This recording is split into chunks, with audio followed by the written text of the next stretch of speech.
Hello everyone, welcome to your channel English with Rajanand. आज हम discuss करेंगे द हिंदू एडिटोरियल, जिसमें इंडियन इकोनॉमी के स्लो डाउन के बारे में बताया गया है। जो हमारी अर्थव्यवस्था है, जो हमारी इकोनॉमी है, ठीक, उसमें गिरावट आ रही है, मतलब मंदी आ रही है, स्लो डाउन आ रही है। इस स्लो डाउन के पीछे क्या रीज़न है, वो भी इस एडिटोरियल में डिटेल में डिस्कस किए गए हैं। वीडियो स्टार्ट करें इससे पहले आप लोगों के लिए एक इंपॉर्टेंट इन्फॉर्मेशन है। इंग्लिश विद राजानंद के नाम से टेलीग्राम ग्रुप बना हुआ है। ग्रुप का जो लिंक है वो मैंने डिस्क्रिप्शन में पिन कर दिया है, वहाँ से आप टेलीग्राम ग्रुप को ज्वाइन कर सकते हैं। टेलीग्राम ग्रुप जो है उसमें आपको क्विजेस मिलेंगी, द हिंदू न्यूज़पेपर की पीडीएफ्स मिलेंगी और भी बहुत सा कंटेंट मिलेगा। चलिए स्टार्ट करते हैं आज का एडिटोरियल। ग्रिम फ्यूचर, जो फ्यूचर है, फ्यूचर मीन्स भविष्य। फ्यूचर कैसा है? ग्रिम है। ग्रिम मीन्स होता है डरावना है, ठीक, मतलब कि डिसकम्फर्टिंग है। जो आने वाला भविष्य है, ठीक, वो डरावना है। ग्रिम मीन्स सीरियस या डिसकम्फर्टिंग। जो आने वाला भविष्य है, ठीक, हमारी अर्थव्यवस्था के लिए वो कैसा है? डिसकम्फर्टिंग है, ठीक। इंडियाज इकोनॉमिक फंडामेंटल्स, जो भारत की अर्थव्यवस्था है, इकोनॉमी है, जो इसके फंडामेंटल्स हैं, मतलब आधार, बेस जिसे कहते हैं, फंडामेंटल बेस जो है, नीड, उसको आवश्यकता है आ रियलिस्टिक रीअसेसमेंट।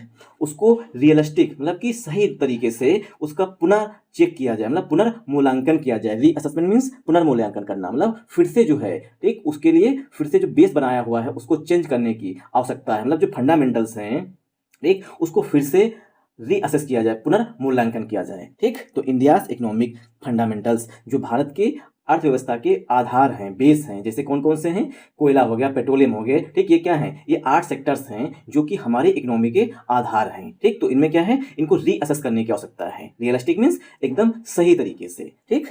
आई होप आप लोगों को यहाँ समझ में आया होगा। तो इंडियाज इकोनॉमिक, यहाँ पर एपस्ट्रॉफी यस लगा हुआ, मतलब पोजीशन दिखाया गया, अधिकार दिखाया गया। तो भारतीय अर्थव्यवस्था के जो फंडामेंटल्स, मतलब बेस हैं, फंडामेंटल्स मीन्स बेस जो हैं, नीड, उनको आवश्यकता है रियलिस्टिक रीअसेसमेंट की, ठीक, मतलब रीअसेसमेंट पुनर्मूल्यांकन करना, ठीक। आई होप आप लोगों को यहाँ समझ में आया होगा। तो इंडियाज इकोनॉमिक फंडामेंटल्स, ये यहाँ पर हमारा सब्जेक्ट है। क्योंकि फंडामेंटल्स जो है वो प्लूरल नाउन है, इसीलिए नीड जो है यहाँ पर मॉडल वर्ब आई हुई है, वो भी प्लूरल फॉर्म में आई हुई है। आर्टिकल ए जो है ये रीअसेसमेंट के लिए आया हुआ। रीअसेसमेंट मीन्स पुनर्मूल्यांकन करना। रियलिस्टिक जो है पार्ट ऑफ स्पीच में एडजेक्टिव है। रियलिस्टिक मीन्स सही तरीके से, ठीक, मतलब कि वास्तविक तरीके से, ठीक, ना कि हवा हवाई में। द इकोनॉमी, जो हमारी अर्थव्यवस्था है, हैज़ रिसेंटली, उसने हाल ही में, बीन इल्डिंग, उसने शो किए हैं। इल्डिंग मीन्स दिखाना या शो करना। सम डिसकम्फर्टिंग डाटा, कुछ चिंताजनक डाटा जो है वो प्रदर्शित किया है। जो हमारी अर्थव्यवस्था है उसने कुछ चिंताजनक डाटा जो है वो ईल्ड किया। ईल्ड मीन्स शो करना, मतलब दिखाना, प्रस्तुत करना, ठीक। ईल्ड का यहाँ पर सिनोनिम हो जाएगा प्रोड्यूस करना, ठीक। प्रोड्यूस मीन्स प्रस्तुत करना इसे कहते हैं, ठीक, प्रोड्यूस करना, ठीक। तो जो हमारी अर्थव्यवस्था है, रिसेंटली मीन्स हाल ही में, ईल्डिंग मीन्स प्रस्तुत किए हैं, सम माने कुछ, डिसकम्फर्टिंग मीन्स रोइंग, मतलब चिंताजनक वाले डाटा, मतलब कुछ आंकड़े ऐसे प्रदर्शित किए हैं जो कि चिंताजनक हैं। Even before the war in West Asia, जो वेस्ट एशिया में इस समय जो इजराइल यूएसए अटैक कर रहा है ईरान पर, वेस्ट एशिया में, उस वार से पहले, इवन बिफोर मीन्स ठीक पहले, बिगिन, जो वार स्टार्ट हुआ है उससे पहले, जो वेस्ट एशिया में युद्ध स्टार्ट हुआ है उससे पहले, जो हमारी अर्थव्यवस्था है कुछ चिंताजनक डिसकम्फर्टिंग डाटा जो है वो ईल्ड कर रही है, मतलब प्रस्तुत कर रही है। ये है आज के हमारे एडिटोरियल का पहला सेंटेंस। तो द यहाँ पर डेफिनेट आर्टिकल है। इकोनॉमी हमारा पार्ट ऑफ स्पीच पे नाउन है। हैज हेल्पिंग वर्ब है। रिसेंटली यहाँ पर एडवर्ब है। बीन जो है ये वर्ब की थर्ड फॉर्म, सॉरी, बीन जो है वर्ब की थर्ड फॉर्म लिखी गई है। ईल्डिंग जो है ये वर्ब की फोर्थ फॉर्म लिखी गई है, ठीक। अब यहाँ पे देखिए सेंटेंस कैसे है। प्रेजेंट परफेक्ट कंटिन्यूअस टेंस में क्या होता है? सब्जेक्ट होता है, हैज या हैव होता है, प्लस बीन होता है, प्लस वर्ब की फोर्थ फॉर्म होती है, ठीक, प्लस टाइम दिया रहता है। तो इसी तरीके से यहाँ पर ईल्डिंग वर्ब की फोर्थ फॉर्म आई हुई है। सम माने यहाँ पर कुछ, मतलब ये जो है एडजेक्टिव का काम कर रहा है। डिसकम्फर्टिंग, ये भी प्रेजेंट पार्टिसिपल का एडजेक्टिव है। डाटा पार्ट ऑफ स्पीच में नाउन है, ठीक। तो ईल्डिंग यहाँ पर पार्ट ऑफ स्पीच में मेन वर्ब है, ठीक। यहाँ पर टाइम दिया गया, मतलब इवन बिफोर, मतलब जो वार स्टार्ट हुई उससे पहले के लिए, ठीक, पर्टिकुलर टाइम ना दे करके एक समय दिया गया हुआ है। इवन बिफोर ये क्या है? यहाँ पर कंजंक्शन का काम करेगा, मतलब इवन बिफोर में ठीक पहले बात की गई है। द आर्टिकल है। वार पार्ट ऑफ स्पीच पे नाउन है। इन प्रीपोजिशन है। West Asia part of speech पे नाउन है। वार के लिए यहाँ पर वर्ब की सेकेंड फॉर्म यूज की गई है, बिगेन, ठीक। बिगिन वर्ब की फर्स्ट फॉर्म, बिगेन वर्ब की सेकेंड फॉर्म होती है। बिगिन, बिगेन, बिगन, ठीक। आई होप आप लोगों को ये चीज समझ में आई होगी। The most recent of these, जो डाटा आए हैं, जो आंकड़े आए हैं, उनमें से जो हाल ही में है, वो था द फरवरी 2026 डाटा, जो फरवरी 2026 का डाटा है वो डाटा है। ऑन द इंडेक्स में, सूची में, ऑफ 8 कोर इंडस्ट्रीज, जो 8 कोर इंडस्ट्रीज है। कोर मीन्स जो मेन इंडस्ट्रीज है, पेट्रोलियम हुआ, कोयला हुआ, ठीक, और क्या है, वो आप लोग कमेंट बॉक्स में बताएंगे। ठीक, एक तो सोलर हो गया, ये सब क्या है, कोर इंडस्ट्रीज़ हैं। बिजली हुआ, पानी हुआ, ये सब क्या है, कोर इंडस्ट्रीज़ में आते हैं। जो 8 कोर इंडस्ट्रीज़ हैं उनका जो आंकड़े हैं, मतलब जो डाटा है, वो जो दिखाता है, जो हाल ही में जो फरवरी 2006 का आंकड़ा है, सॉरी फरवरी 2026 का जो आंकड़ा है, एक वो कैसा है, चिंताजनक है, डिस्कम्फर्टिंग है। मतलब 8 कोर इंडस्ट्रीज जो हैं वो कहीं ना कहीं अच्छा प्रदर्शन नहीं कर रही हैं। दिस रिलीज सोड, यह जो रिलीज है, मतलब कि जो आंकड़े हैं सोड, वो दिखाते हैं दैट की growth in the overall index, जो वृद्धि है ओवरऑल इंडेक्स में, जो 8 कोर इंडस्ट्रीज की जो इंडेक्स है उसमें जो कुल इंडेक्स मतलब वृद्धि है, हैज ड्रॉप्ड, वो डिक्रीज हुई है। ड्रॉप्ड मीन्स उसमें गिरावट आई है या कमी आई है, टू आ 3 मंथ लो इन फरवरी, वो 3 महीने के न्यूनतम स्तर पर रही है फरवरी में। ठीक, तो जो फरवरी में वृद्धि आई है वो 3 महीने के न्यूनतम स्तर पर रही है। Half the rate of what it सा इन जनवरी, जो जनवरी में वृद्धि दर देखी गई थी उसका हाफ है। हाफ मीन्स आधी है, रेट रेट मीन्स दर, जो दर जनवरी में देखी गई थी उसकी आधी वृद्धि दर देखी गई है फरवरी में। आई होप आप लोगों को यहाँ समझ में आया होगा। तो 3 महीने के न्यूनतम स्तर पर फरवरी में जो भी डाटा आया हुआ है वो 3 महीने के न्यूनतम स्तर पर है और जनवरी की तुलना में आधा रहा है। कौन, रेट, जो वृद्धि दर है वो। ठीक, आई होप आप लोगों को यहाँ समझ में आया होगा। तो दिस यहाँ पर एडजेक्टिव है, रिलीज यहाँ पर पार्ट ऑफ स्पीच में नाउन है, सोड जो है ये मेन वर्ब है, दैट कंजंक्शन है। ठीक, ग्रोथ पार्ट ऑफ स्पीच में नाउन है, इन प्रीपोजिशन है, द आर्टिकल है, ओवर एडजेक्टिव है, इंडेक्स पार्ट ऑफ स्पीच में नाउन है, हैड हेल्पिंग वर्ब है, ड्रॉप मेन वर्ब है, टू प्रीपोजिशन है, आर्टिकल ए जो है ये यहाँ पर लो के लिए आ रहा है, लो जो है काउंटेबल नाउन की तरह ट्रीट किया गया। 3 मंथ जो एडजेक्टिव है, इन प्रीपोजिशन है, फरवरी पार्ट ऑफ स्पीच पे नाउन है, कामा लगा हुआ है, एडिशनल इन्फॉर्मेशन दी गई, हाफ नाउन है, द आर्टिकल है, रेट नाउन है, ऑफ प्रीपोजिशन है, वार्ड यहाँ पर कंजंक्शन का काम कर रहा है, इट जो है पार्ट ऑफ स्पीच पे प्रोनाउन है, सा जो है पार्ट ऑफ स्पीच पे यहाँ पर मेन वर्ब की सेकेंड फॉर्म की गई है, इन प्रीपोजिशन जनवरी पार्ट ऑफ स्पीच पे नाउन है। ठीक, आई होप आप लोगों को यहाँ समझ में आया होगा। तो जो जनवरी में डाटा आया था, अगर ग्रोथ रेट 5% रही थी तो फरवरी में आधी हो गई ना, 2.5% रह जाएगी। ठीक, और 3 महीने का न्यूनतम स्तर रहा है। ठीक, मतलब कि अगर भाई नवंबर दिसंबर जनवरी की बात करें, ठीक, तो जो फरवरी में डाटा आया है वो 3 महीने के न्यूनतम स्तर पर रहा है। आई होप आप लोगों को यहाँ समझ में आया होगा।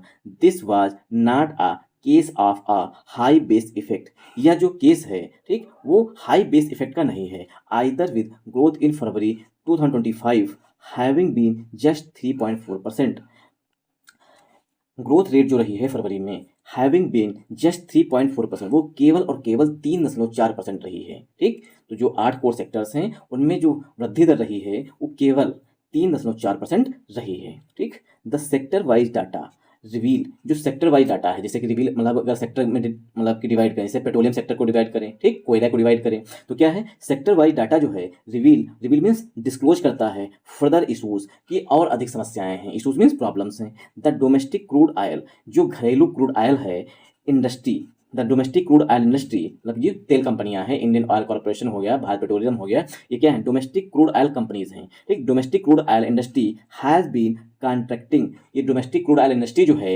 हैज़ बीन कॉन्ट्रैक्टिंग, वो लगातार जो है कॉन्ट्रैक्ट हो रही है, कॉन्ट्रैक्ट मीन्स श्रिंकिंग, मतलब सिकुड़ रही है, कम होती जा रही है, डिक्रीज होती जा रही है, फॉर 6 कॉन्जिक्यूटिव मंथ्स, लगातार छठे महीने में भी। तो जो इंडियन ऑयल कॉर्पोरेशन है, ठीक, बीपीसी है, भारत पेट्रोलियम कॉर्पोरेशन है, ये जो इंडस्ट्री है, ऑयल इंडस्ट्री जो है, डोमेस्टिक क्रूड ऑयल इंडस्ट्री जो है हैज़ बीन कॉन्ट्रैक्टिंग, वो लगातार कम होती जा रही है। फार जो है टाइम के लिए दिखा रहा है यहाँ पर है। ठीक, कॉन्ट्रैक्टिव लिखा गया है, प्रेजेंट परफेक्ट टेंस यूज किया गया है, तो वो लगातार कॉन्ट्रैक्ट हो रही है, मतलब श्रिंक कर रही है, लगातार सिकुड़ती जा रही है। 6 कॉन्जिक्यूटिव मंथ, लगातार छठे महीने में। इनफैक्ट वास्तव में, वन सेकेंड, इनफैक्ट वास्तव में the sector has contracted in 20 out of the last 24 months, अगर हम पिछले 24 मंथ्स की बात करें तो 20 महीने ऐसे रहे हैं जिसमें जो सेक्टर है, ये कौन, domestic crude oil industry sector जो है वो कॉन्ट्रैक्ट हुआ है, कॉन्ट्रैक्ट मीन्स श्रिंक हुआ है, मतलब कि कम हुआ है। ठीक, तो 24 महीने में 20 महीने जो है पेट्रोलियम कंपनीज को कोई फायदा नहीं मिला है, मतलब का घाटा ही घाटा हुआ है, इसलिए क्या हुआ, कॉन्ट्रैक्ट हुआ ना, श्रिंक हुआ है,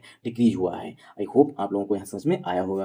अब देखिए, दिस यहाँ पर प्रोनाउन है, वाज जो है हेल्पिंग वर्ब है, नॉट एडवर्ब है, आर्टिकल ए जो है केस के लिए आया हुआ, ऑफ प्रीपोजिशन है, आर्टिकल ए जो है ये इफेक्ट के लिए आया हुआ, हाई एडजेक्टिव है, बेस इफेक्ट नाउन हो जाएगा, आइदर जो है यहाँ पर कंजंक्शन की तरह यूज किया गया विद प्रीपोजिशन, ग्रोथ नाउन है, इन फरवरी इन प्रीपोजिशन है, फरवरी नाउन है, 2025 पार्ट ऑफ स्पीच में नाउन है, हैविंग बीन प्लस हैविंग के बाद वर्ब की थर्ड फॉर्म यूज की गई है, क्या है, एडजेक्टिवल क्लास पड़ा हुआ है, जस्ट एडजेक्टिव है, 3.4%, ये पार्ट ऑफ स्पीच पे नाउन है। द डेफिनेट आर्टिकल है, सेक्टर वाइज डाटा, ये पार्ट ऑफ स्पीच पे नाउन है। डाटा के लिए यहाँ पर रिवील जो है मेन वर्ब आई हुई है, रिवील का सिनोनिम हो जाएगा डिस्क्लोज करना। ठीक, रिवील में उजागर करना, डिस्क्लोज में उजागर करना। ठीक, तो रिवील का सिनोनिम डिस्क्लोज हो जाएगा। फर्दर एडजेक्टिव है, इशूज, पार्ट ऑफ स्पीच पे नाउन है। ठीक, अच्छा, द यहाँ पर आर्टिकल है, डोमेस्टिक एडजेक्टिव है, क्रूड ऑयल इंडस्ट्री ये पार्ट ऑफ स्पीच पे नाउन है, हैज हेल्पिंग वर्ब है, हैज के बाद बीन वर्ब की थर्ड फॉर्म यूज की गई है, कॉन्ट्रैक्टिंग लिखा गया है मतलब, और यहाँ पर प्रीपोजिशन फॉर लिखा गया है मतलब टाइम के दिया गया है। ठीक, तो सेंटेंस जो है प्रेजेंट परफेक्ट कंटीन्यूअस टेंस में लिखा गया है, 6 एडजेक्टिव है, कॉन्जिक्यूटिव एडजेक्टिव है, मंथ्स पार्ट ऑफ स्पीच पे नाउन हो जाएगा। ठीक, तो लगातार 6वें महीने भी जो है इंडस्ट्री ये क्या हुई है, कम ही हुई है। इनफैक्ट जो है ये एडवर्ब होता है, द आर्टिकल है, सेक्टर नाउन है, हैज हेल्पिंग वर्ब है, कॉन्ट्रैक्टेड मेन वर्ब है, इन प्रीपोजिशन है, 20 नाउन है, आउट ऑफ ये प्रीपोजिशन है, द आर्टिकल है, लास्ट एडजेक्टिव है, 24 मंथ्स ये पार्ट ऑफ स्पीच पे नाउन है। आई होप आप लोगों को यहाँ तक समझ में आया होगा। द नेचुरल गैस सेक्टर, जो नेचुरल गैस सेक्टर है मतलब एलपीजी पीएनजी ये क्या है, नेचुरल गैस सेक्टर है। The natural gas sector too वो भी हैज कॉन्ट्रैक्टेड उसमें भी श्रिंक हुआ है मतलब उसमें भी कमी हुई है मतलब वो भी कंपनियां घाटे में गई हैं। For the last 20 consecutive months पिछले 20 महीनों से जो है जो एलपीजी सेक्टर है सॉरी मतलब जो गैस सेक्टर है उसमें लगातार कॉन्ट्रैक्ट हुआ है मतलब लगातार उसमें घाटा हुआ है। ठीक, आई होप आप लोगों को यहाँ समझ में आया होगा। इसी वजह से जो है पेट्रोलियम मतलब क्या बोलते हैं एलपीजी सिलेंडर जो है वो नहीं मिल पा रहा है क्योंकि लगातार 20 महीने से ये सेक्टर घाटे में जा रहा है। तो द आर्टिकल है, नेचुरल एडजेक्टिव है, gas sector part of speech पे नाउन है, टू जो है यहाँ पे एडवर्ब है, हैज जो है ये गैस सेक्टर के लिए हेल्पिंग वर्ब है, कॉन्ट्रैक्टेड मेन वर्ब है, फॉर प्रीपोजिशन है, द आर्टिकल है, लास्ट एडजेक्टिव है, 20 एडजेक्टिव है, कॉन्जिक्यूटिव एडजेक्टिव है, मंथ्स पार्ट ऑफ स्पीच पे नाउन हो जाएगा। आई होप आप लोगों को यहाँ समझ में आया होगा। मूव करते हैं आगे। ठीक, क्या रीजन रहे हैं वो यहाँ पे बताया गया, यूएस एंड ईरान के बीच में जो कन्फ्लिक्ट चल रही है, ठीक, उसी की वजह से ये जो घाटा मतलब जो हमारी इकोनॉमी बर्डन झेल रही है मतलब लगातार डिस्कम्फर्ट झेल रही है उसी मेन रीजन तो यही रहा है। ठीक, thanks for watching this video once again. जय हिंद जय भारत। अगर आप लोगों को वीडियो पसंद आया तो इस वीडियो को ज़्यादा से ज़्यादा सपोर्ट करिएगा। सपोर्ट करने का मतलब वीडियो को लाइक करिएगा, चैनल को सब्सक्राइब कर लीजिएगा और हो सके तो प्यारे प्यारे कमेंट भी कमेंट बॉक्स में भेज दीजिएगा। ठीक, और टेलीग्राम चैनल जो कि डिस्क्रिप्शन में उसका लिंक दिया गया है उसे जरूर आप लोग ज्वाइन कर लीजिएगा। Thanks for watching this video once again. जय हिंद जय भारत।